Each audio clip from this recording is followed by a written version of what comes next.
আবার একটা নতুন ভিডিও নিয়ে তোমাদের সামনে হাজির হলাম। আমি সহজপাঠের মিতা চক্রবর্তী। আজকে যে রেসিপিটা নিয়ে এসেছি সেই রেসিপিটা তোমরা দেখতে থাকো।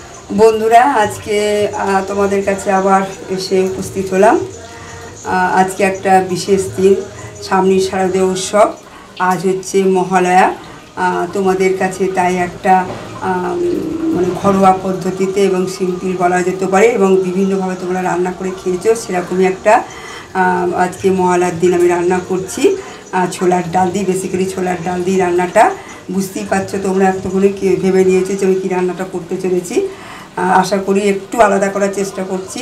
আমরা বিভিন্নভাবে রান্না করে খেয়েছি, সবাই কম বেশি সবাই জানি ছোলার ডাল কীভাবে রান্না করে খেতে হয়।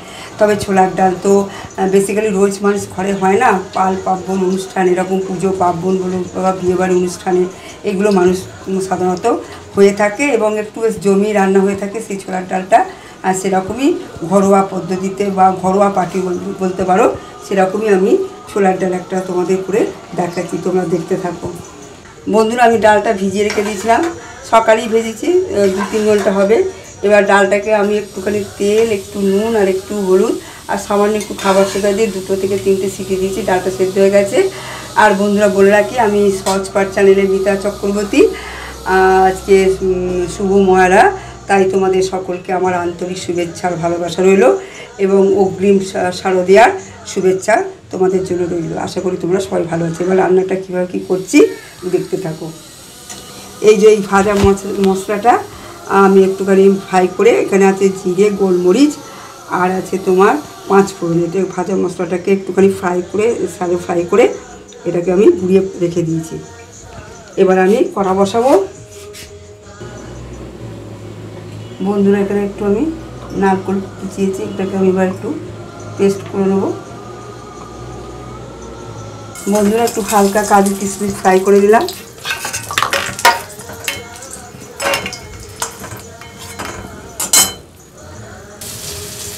নারকেলটা আমি খুব বেশি পেস্ট করিনি, একদম অল্প পেস্ট করেছি, দেখতেই পাচ্ছ। নারকেলটা অল্প একটু ফ্রাই করে দিলাম। তবে নারকেলগুলো দেখতে পাচ্ছি পুরো পেস্ট করিনি, একটু একটু দানা দানা রেখে দিয়েছি। হয়তো জিভেও পড়বে, অথচ যাদের দাঁত ফাঁত নেই তাদেরও খেতে খুব একটা অসুবিধা হবে না। সেইভাবেই তৈরি করলাম আর কি, পেস্ট করলাম। একটু আদা আর একটু টমেটো পেস্ট করে নেবো, তার সাথে একটু অল্প নারকেল আছে, দেখতেই পাচ্ছেন বন্ধুরা। আমি এখানে ঘি দিয়ে করছি, ঘি আর তেল দিয়ে করলাম, বাদাম তেল আর একটু ঘি দিয়ে করলাম। আর এটা ঘি দিয়ে বেশি ভালো লাগবে, তবে আপনারা মনে করলে সর্ষের তেল দিয়ে করতে। হ্যাঁ, তার সঙ্গে ঘিটা দিলে স্মেলটা ভালো বেরোবে। একটা শুকনো লঙ্কা, দারচিনি, এলাচ, দুটো লবঙ্গ। নিরামিষ দিনে এরকম রান্না সত্যি খুবই ভালো লাগে। আর পুজো পার্বণ পাল পার্বণ তো লেগেই থাকে আমাদের। বন্ধুরা, এবার যে মশলাটা বানলাম সেটা দিয়ে দিলাম।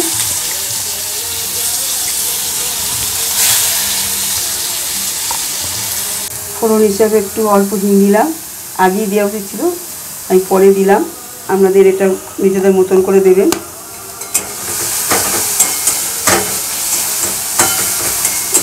গ্রেভিটা একটু ভালো হবে, যেহেতু এটা মানে ঠিক বলা যায় পুজো পার্বণ বা ঘরোয়া মানে কোনো পার্টিতে যেমন করা সেই রকমই আর কি, একটু ওর মধ্যে যেমন রোজকারের থেকে একটু আলাদা, যেটা বললাম।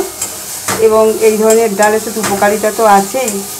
আর বেসিক্যালি এইসব পাল পার্বণে করলে পরে একটু হয়তো ভারী কি ভাব থাকে, তবে খাওয়া যেতেই পারে, একদিন না করে খাওয়ার কিছু নেই। তবে সেই বুঝে তারপরের দিন আমি সেইভাবে ব্যালেন্স করে নিয়ে পরে তাহলে সেরকম আর তার কোনো মানে খারাপ যে দিকটা সেটা থাকে না। খুব বেশি তেলও লাগে না, দেখতেই পাচ্ছেন বন্ধুরা, আমি খুব বেশি তেল দিচ্ছি তা নয়, একদম অল্প তেলের মধ্যে করছি। ওই এক এক করে এবার মশলাগুলো একটু দিয়ে দেবো। হলুদ যেহেতু দেওয়া আছে, অল্প হলুদ দেবো, একটু জিরে গুঁড়ো দিলাম,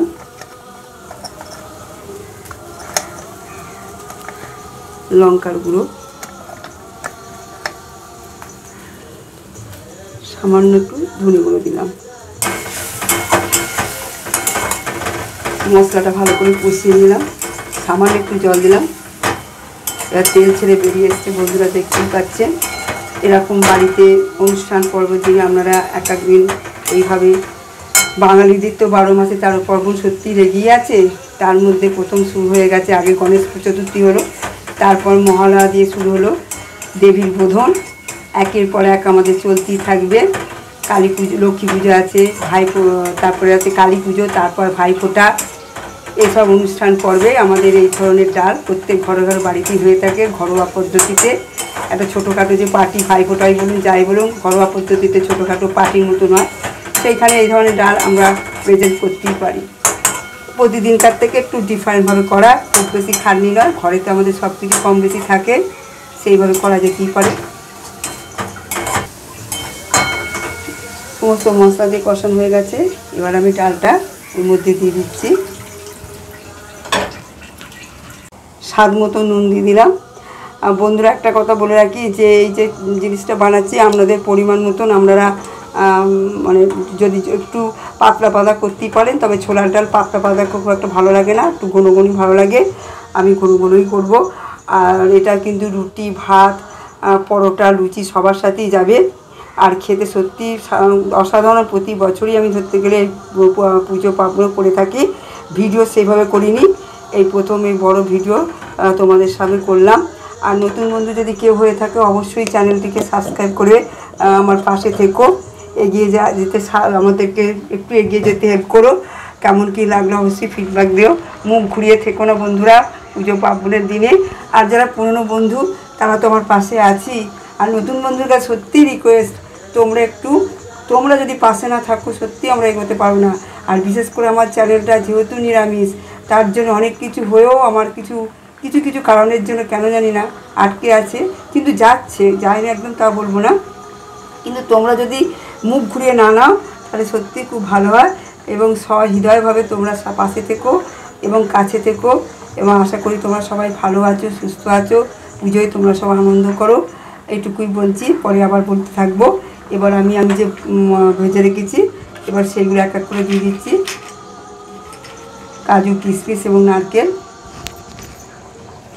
এগুলো মানে পুজোর দিনে তোমরা যারা নতুন শিখছো বা বিগিনার্স তারা এরকম করে, হয়তো নিউক্লিয়ার ফ্যামিলিতে আছো, ইচ্ছা হলো একদিন এই ধরনের ডাল, যারা নিউক্লিয়ার হয়তো একটা বাচ্চা আবার স্বামী স্ত্রী আছো তারা এরকম করে খেতেই পারো।